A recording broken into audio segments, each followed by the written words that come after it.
Welcome to today's discussion about Parkspace, which is an intervention that was brought to life by the Austin Foundation for Architecture with many collaborators, and the purpose of which is to help people enjoy Austin parks safely distanced from one another.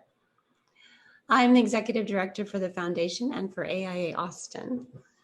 Just want to say a few words about the foundation. You can find information online at austinfa.org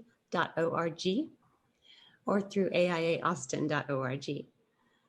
At the foundation's core is the belief that architecture and design are keys to solving the problems of today and the future, and that cities, which have proven their resilience again and again, will be reimagined by architects, designers, thought leaders, and inspired individuals from the public at large.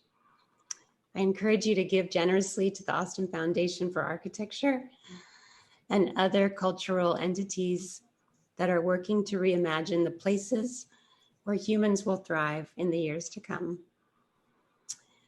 The foundation was formed on the shared belief that our built environment reflects what we value as a community, from the indoor places where we live and work to the outdoor places where we gather and play, including parks and green spaces. I'm excited to have three people with me today who have brought Parkspace to life. Gerardo Gandhi designed all 6 of the installations.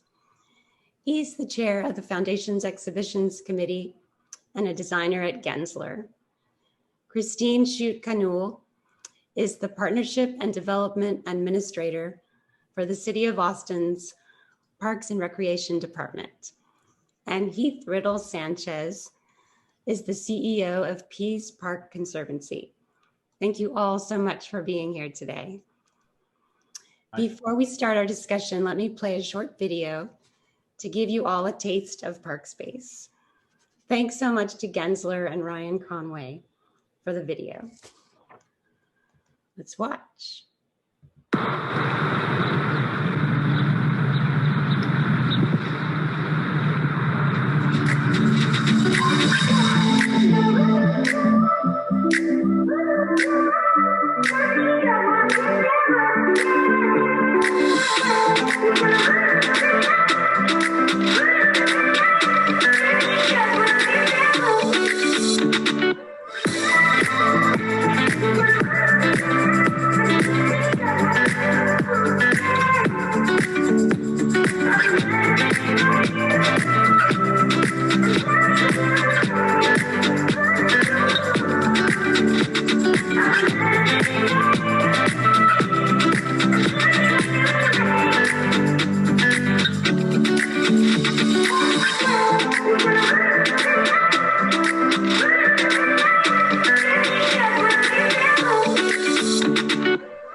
Oh man, I love that video.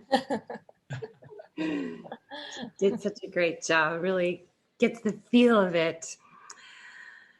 So, Gerardo, can you start us off by telling us about the concept and the inspiration for Parkspace?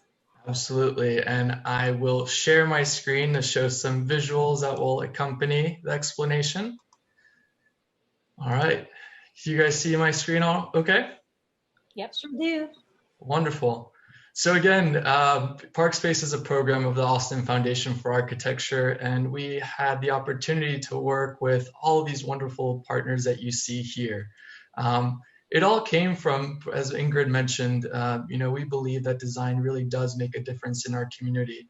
And as we entered this new normal with COVID-19, we realized that there was a great need to visualize social distancing guidelines in public spaces across Austin. As you will hear from Heath later on, parks saw an increase in usage through the pandemic. And so we thought that this was a great opportunity to reimagine public space and help demarcate those spaces with the social distancing guidelines set by the city of Austin. So I'll quickly walk you through kind of design and how we brought these installations to life and show you a few photos of those in place. So for Parkspace, we used the simplest of materials. We used eco-friendly turf paint, very similar to the kind that you would see in football fields or any sort of athletic field around you. We actually used a tool that was even simpler than this. We ended up using our hands primarily for most of the installation process. Apart from that, it was some simple string and some stakes, and that was it. But the basic idea is to have these 8x8 squares that are divided by a 6-foot clear path of travel. And of course, we realized that design is a great way of making something like social distancing guidelines that maybe feel clinical into something that's even beautiful or perhaps educational. So these were some of the early concepts that we put together for it. Something that we were really inspired by, especially as we started visiting the sites like Peace Park and Zilker, was that there was bright colors all around us. This, of course, were all of the beautiful wildflowers which are in bloom during this time of the year. And we also came across this beautiful quote from Lady Bird Johnson that said, where wildflowers bloom, so does hope. And we thought this was a great way of showing kind of the spirit of what Parkspace is and hopefully keeping people safe and cheering them up during these times. So equally as important to us was the notion of connecting to place and celebrating what we love about Austin. We realized also that this was a great opportunity for education. And so what we did for each of the different installations is take inspiration from the form and color story of different native wildflowers across Texas. So you'll see there's the lantana, the bluebonnet, the Indian blanket, and of course the prickly pear cactus. Even more so related to education, we realized that these installations would not only be something that would be fun to experience, but that even more so during the pandemic, there was really a need for educational experiences for students and parents, and quite frankly, the public in general. And so we made sure to include signage in each of the installations that introduced Parkspace and showed users how to navigate across them. And on the back side, we sprinkled in some great fun facts and photos of the wildflowers that inspired those particular installations. So here's some photos of the various signage. And again, each of the signs were unique to the particular installation. Installation, just a quick overview. Ideally, we wanted to get all of them installed ahead of the 4th of July weekend, and we were able to get some in place. Most of these installations were about $500 to $1,000 in cost, depending on size. And the paint typically lasts about a month. We ordered enough paint for some touch-ups and maintenance, of course. And I guess some of the lessons learned throughout the process is that we wanted to coordinate the installation and the painting of these with the mowing cycles and the groundskeepers. Something that was also very important for us was to train the maintenance staff and the groundskeepers on how to maintain these installations bright and vibrant and being able to be used by all. And of course, some best practices on our end for the volunteer teams. We tried to install early in the morning to avoid any sort of heat. We kept our volunteer groups to less than 10 volunteers to follow the City of Austin's social distancing guidelines. And of course, we wore all the standard PPE that we've also become so used to seeing in public spaces. And most of these took about 2 to 4 hours for installation. As we kind of continued on and got our bearings, we were able to do these a lot quicker. But again, kind of the installation, these were usually our site plans. This is where we'd begin. We'd work with the organizations and find a space for the installation. And from that, we'd superimpose the design and come up with a unique design for each one. We worked with Forward Land Surveying, who was monumental in helping all these installations come to life. And what they help do is use GPS technology to pinpoint the limits and boundaries of each of these different locations. So we'd start off by locating the four corners, and then of course we'd add in the limits of each of the color blocking codes. And then what we would do is go in with basic construction string and connect the lines with stakes. And from that, we take measurements and do some simple math of 8 foot, 6 foot, 8 foot, 6 foot, etc. Until we've kind of located the limits of all these different pieces. And then of course we go in and string all of these. And once all the strings were in place, that's when we'd start painting. And so this is one of the finished installations, and you'll see they're pretty close to what we had in mind on most of these diagrams. So again, this is Peace Park, and the color story here was the bluebonnet. Something else that was important for us was obviously not only installing in parks that are the most popular and across Austin, but also making sure that these installations were located in where they're the most needed. So something that we did early on with the city and Parks Department is to analyze Travis County's COVID dashboard and to find which parks might be the best suited for this. In this case, which Roy Guerrero, which was one of the hardest hit zip codes that you'll see over in this area here. And so this was the color story for Roy Guerrero, the lantana. This was the first one that we installed. And then, of course, that the next one was with the Downtown Austin Alliance at Republic Square. And I think what was really great about this one was to see, how great they were able to program and activate it. So again, there was all sorts of really great stories that we had with the groundskeepers in this place where they've come up with different games. In this instance, they called it Republic Squares. And the point was to try to throw different objects from one square to the next. And depending how far you're able to throw it, that's how many points you would get. So it was really great to see just the different stories and games that the community would come up with once we installed them. Of course, Zilker Park, one of the most beloved parks in Austin and one of the largest. And of course, similarly, we had one of our largest installations installed here. This one in particular was over 300 feet in length. And again, we worked with the groundskeepers at Zilker Park to identify a location that was probably best suited to receive Parkspace. In this instance, this is a very popular spot for birthday parties and barbecues, and there's all sorts of grills and picnic tables around here. So this is why this particular location was selected. So a few photos of that one. And of course, this was the first space of Parkspace. But as news got out about what we were doing, we found new partners and started collaborating with them. One of the first that reached out was the Long Center for Performing Arts. And we worked with them to offer a few different options for the color stories. They ended up landing on this one, which was the cone flower. And here are some of the renderings of what that design looked like. And of course, what it ended up looking like in the end once it was installed. I think, again, what we really enjoyed about these installations is to see how these organizations and civic groups started to use them. Keith and I were able to participate in a short segment for the Long Center called Long Story Short. We talked about the story of bringing these installations to life. They also started programming with all sorts of great events. In this case, you see an event for the women's suffrage celebration, the centennial of that. And then, of course, all sorts of public workouts, Camp Gladiator in this case, that was being used for. But I think the most interesting case study of where we've come with Parkspace is our collaboration with the Trail Foundation. Of course, the Congress Avenue Bats is a popular destination, not only for Austinites, but for visitors. And so they came to us and asked for a solution and something to install near the Congress Avenue Bats location to help with social distancing guidelines. And so we looked to the bats for inspiration, of course.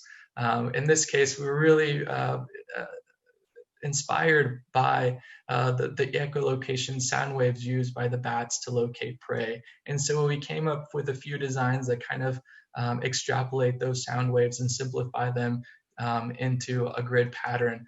And this is the final design that we landed on here.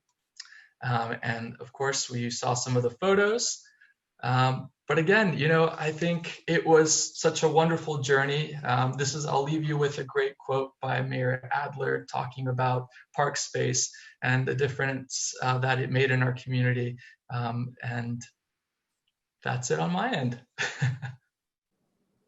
Great, thank you, Gerardo. Of course. Fun seeing these images and taking a little walk down memory lane over the summer. And if anyone's seen my shoes that are covered in paint, I'm so proud of them. I love them. Hashtag not for sale. So Christine, when I reached out to you and the Parks Department, you were so receptive to the idea of Parkspace. And I know that PARD has a lot of placemaking programs, or at least a very important placemaking program in place. Can you talk about that program and how this kind of fit into your goals? My role at the Parks Department is I work with external partners to do improvements or projects on parkland. And in that role, I manage what we call the Community Partnerships Program. And that is an umbrella program for ways in which the community can be involved in the park. And that could be through volunteerism, through adopting parks, through different stewardship opportunities, and also proposing projects in parkland. And for that, we have a program called the Community Activated Park Projects. And so a community member, a neighborhood association, a nonprofit, really anybody can propose a project on parkland. And so that is the program I run. And really the idea comes from what we know what that is important is community-led planning. And so I am in the planning department of the Parks Department, and the importance of really the community's voices being heard in planning processes, but also in reimagining public space. A lot of times I think, historically the idea is public space is there, and we get some input from community members on how to make improvements, and then a couple years later that improvement is made. This program is really meant to have people look at maybe shorter term projects and improvements on parkland, and just to again reimagine that space. Oftentimes they know it best. They're in that neighborhood. They see it. They see how the park could be improved, how the space can be better utilized, how it could function as a temporary installation.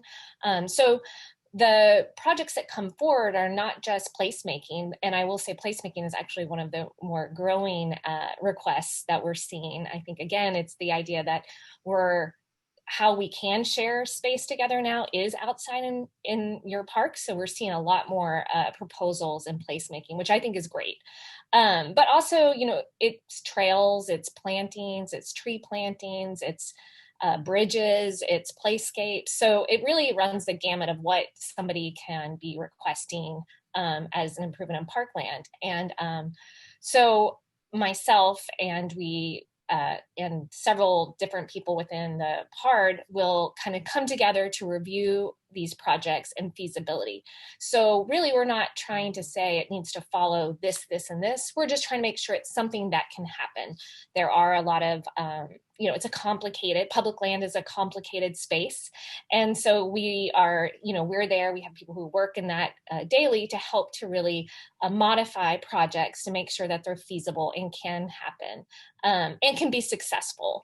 And so that's what happened here. We heard about the project. It sounded like a great idea. I think it can be hard for a group that maybe hasn't partnered regularly with the Parks Department to know where to go. And that's the point of the program, to really streamline the process. So you just kind of a one-stop shop, you have an idea. And then through the Community Activated Park Project Program, we kind of run it through, all of the different review processes that is needed. And so we met on site. We talked about the project. We talked about different sites. I think it was awesome to hear, was one of our maintenance supervisors who suggested one of the sites, and we met on site.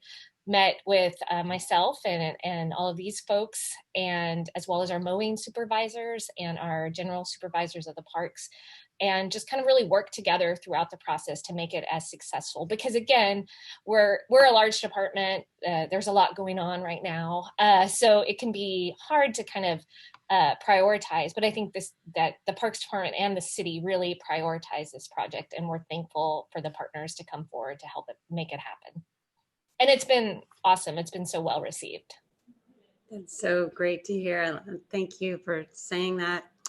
And that brings me to Heath. So, Christine, you mentioned how important parks have been during the summer. And Heath, when we came to you, you didn't hesitate at all to have the Pease Park Conservancy involved. Tell us about Pease Park and what's happening there, how you're transforming the park, and how this kind of fit into your goals. Yeah, so thank you for the opportunity to to talk about that. Pease Park Conservancy has been around for about 10 years or so, and we came into existence, really in response to a sort of a declining ecological trend in the park. We are seeing across the country sort of opportunities for organizations like Pease Park Conservancy and other conservancies to partner with the civic entities, right? The municipal entities who have historically been tasked with operating and maintaining and caring for these spaces, and looking for opportunities to help, right? To sort of fill in the gaps and to provide some extra funding to keep these spaces going. And I think Pease Park Conservancy has really demonstrated an ability to do that in a unique and innovative way that sort of puts us really on the cutting edge here in Austin for how these spaces will be maintained and cared for moving forward as a part of that sort of conservancy model, or that public-private partnership approach to maintaining these spaces. Like I said, we came into existence about 10 years ago. We were called Trees for Peas at the time. And it was, like I said, in response to a sort of a scary ecological trend out there. It's 84 acres of some of Austin's first and oldest public parkland. It's a 84 linear acre park that spans from 15th Street to 31st Street, right along that Lamar corridor, our main sort of north-south artery of the city. Few people have lived in this city for very long at all without having driven by Pease Park. So it's very, and it's ecologically and biologically, ecologically, geologically, hydrologically, it's some of the most diverse and important parkland really that exists. So it was obviously worth saving. Pease Park has planted, the Conservancy has planted about 4,000 trees alone in the park over the 10 years that we've been in existence. And in 2014, we put together a master plan or a vision plan for the development of the entire park over the next 30 years or so. And we were very lucky to get a lead investment from the Moody Foundation of about $10 million to start with the first phase of implementation of that master plan in the southern end, the southern 7 acres of the park known as Kingsbury Commons. And we broke ground on a massive construction project earlier this spring to do just that, to really elevate that southern end of the park, to create a world-class outdoor green space out there for the entire community to enjoy. The main lens, the big lens that we lay over every decision that we make at Pease Park Conservancy is that equity lens, right? How is what we are doing in the park making it a more safe, welcoming, accessible space for all people in Austin, right? Pease Park is designated as a district park. It means that it's supposed to be, for the use of people within a 2-mile radius of the park, but we really design and implement everything that we do to make Pease Park a park for all people in Austin. So certainly the idea of activating the park in new and innovative and exciting ways is something that has been very important to us all along. We love that space where sort of art and nature, design and nature meet. And so this was a no-brainer for us, especially like you said, given during COVID, we have observed an incredible spike in visitors and users to the park, certainly at least about 3 times the 5-year average, sometimes as high as 5 times over our 5-year average, the number of people have been using the park. And so, and we know why that is, right? It was kind of the last space there for a while where people could go and feel safe. People could get outside and have community and build community and be active and get fresh air and do it in a safe way. So these public green spaces, we learned so much about why they are important, why and how they are important. And so it just made so much sense for us to get behind Parkspace, to see an installation that sort of felt like art, it felt like great design, and it was a good way to get people to really see very visually all those themes of using the park and being safe and social distancing, all those things that we had been talking about. So we didn't hesitate for a moment to jump on board. And we loved the idea that it was being, done across the city, not just in Pease Park, but in Guerrero Park and places all over the city. It was very important for us to see that happening as well.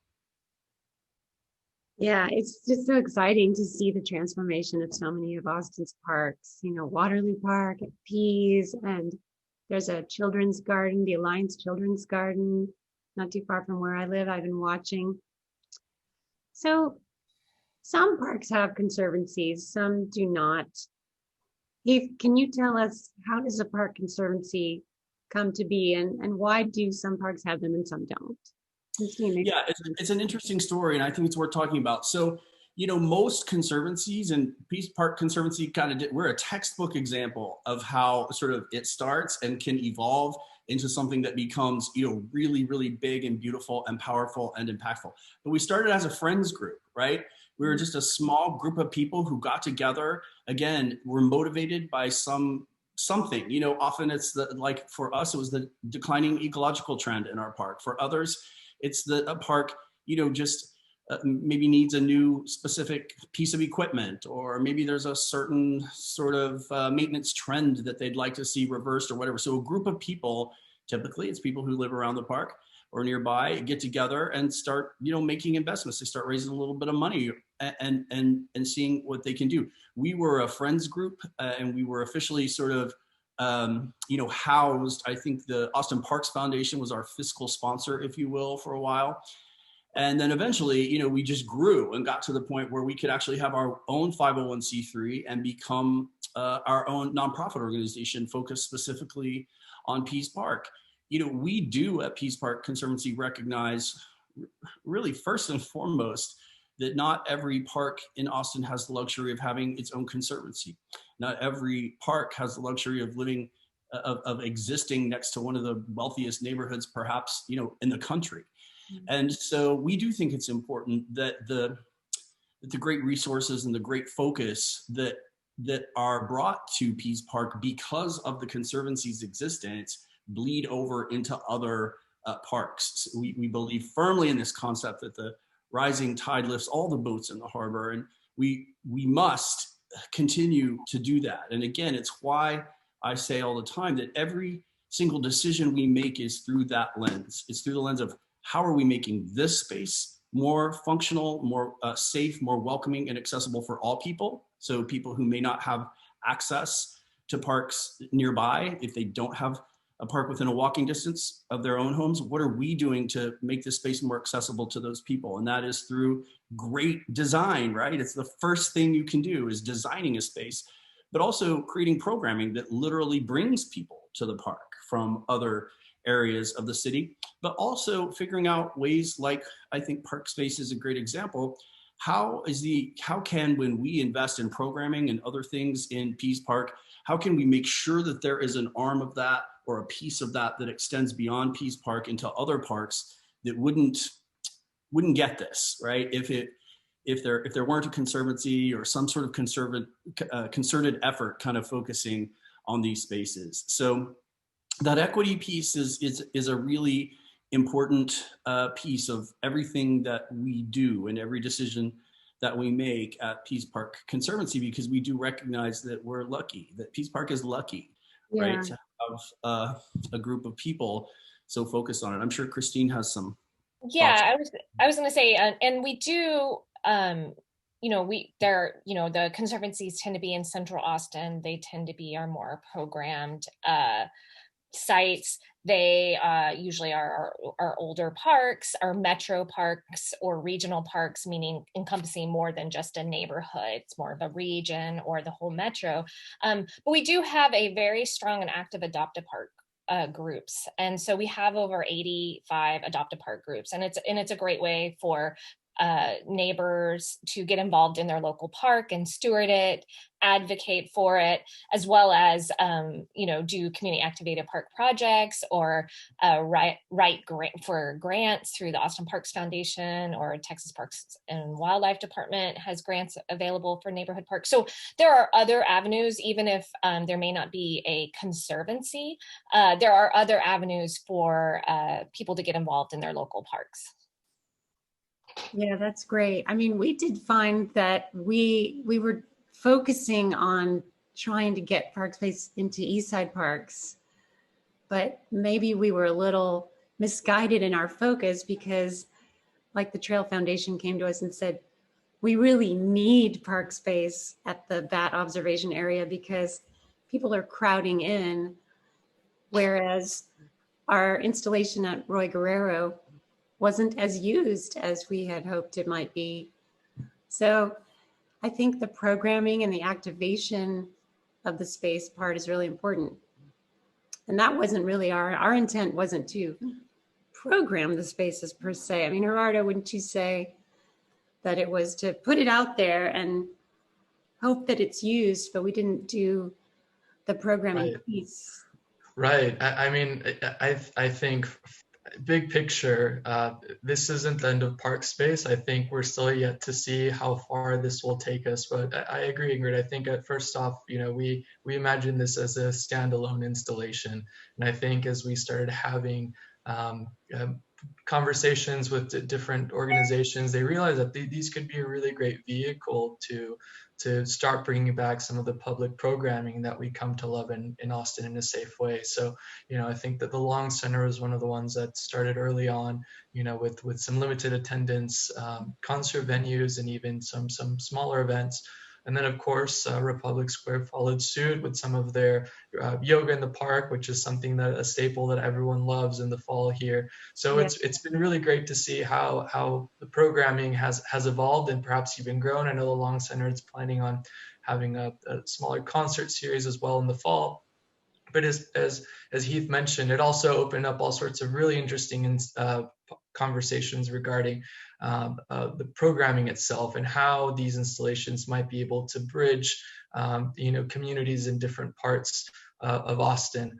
At some point, we talked the idea of creating sister installations in two different parks in two very different spaces and having similar programming. Maybe we're screening the same movie, so you're able to experience the same thing in a different part of the city, right? Or vice versa. It could be something very unique, but it travels around from spot to spot. So there's also sorts of great possibilities, and I think the conversation still continues with how far we'll go with it. But so far, it's been a really great journey to see how it's been perceived. A great journey and such an education. I feel like I had an amazing education this summer, just learning about all the parks. There are so many beautiful green spaces in Austin that I had not explored, still haven't. Need to get out there. It's obviously, part of what makes Austin so unique and special is the green spaces. It's why people come to this city often, and what sets us apart and makes us unique. And I think to have a group like you and Gerardo, who so intuitively sort of at this moment realized the importance of, and we're able to sort of take this unique moment in time that COVID presented us and do something positive with it and leverage this space. So I think smartly in a city that values these spaces so much, and have a teaching moment and a moment that activates these spaces and teaches people about the importance of them while also doing it in a safe way. There's no level of this project that did not make sense and just seems so smart and so positive. I always said that the biggest irony about this entire journey is the fact that these installations were designed to essentially keep people apart. But what it's done is that it's brought all of us together in so many organizations across Austin. It's led to so many great collaborations and connections and partnerships that will extend far past the pandemic. So, you know, I've always kind of chuckled at that it was something to keep us apart, and on the contrary, it's something that brought us all together as a community. That is a great irony of it. And it's been, to your point, Gerardo, it's been a great learning experience, I think, for me and Christine and for Heidi at the Trail Foundation and for others as we do continue this conversation around equity and how we do make sure that when resources are focused on these parks that, it's obvious we should be focusing resources on places like Pease Park and the Trail and these and Zilker, these larger sort of district and metropolitan and regional parks that bring people to the city and to the point, Ingrid, that you made, they were so functional for these spaces because there are people there who need, this.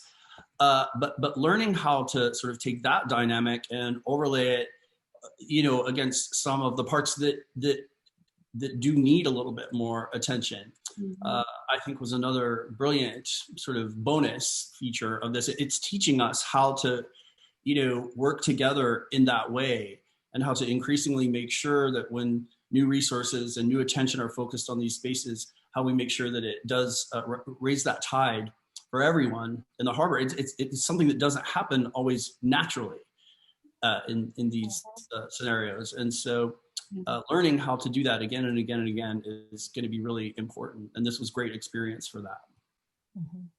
Yeah, it was really fun. Gosh, what else, guys? Anything else you want to discuss today? I'm curious which parks are available right now to see what installations and. Sure. So you can experience Parkspace currently at Republic Square, the Congress Avenue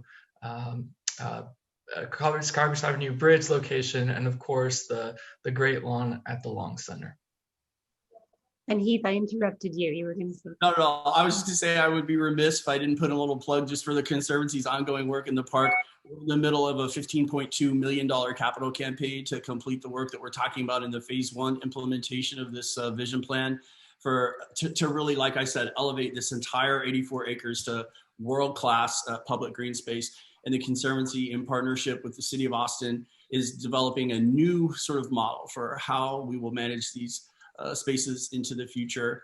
And a lot of the money that we're raising right now will go toward that future, the idea of not just creating this world-class space and developing all of these new and incredible amenities, but also how are we going to maintain them to that same sort of world-class standard into the future together with the City of Austin, with private entities like the Conservancy. So we're in the middle of a major fundraising campaign to do that, and we'll be looking to the community to help us cross the finish line.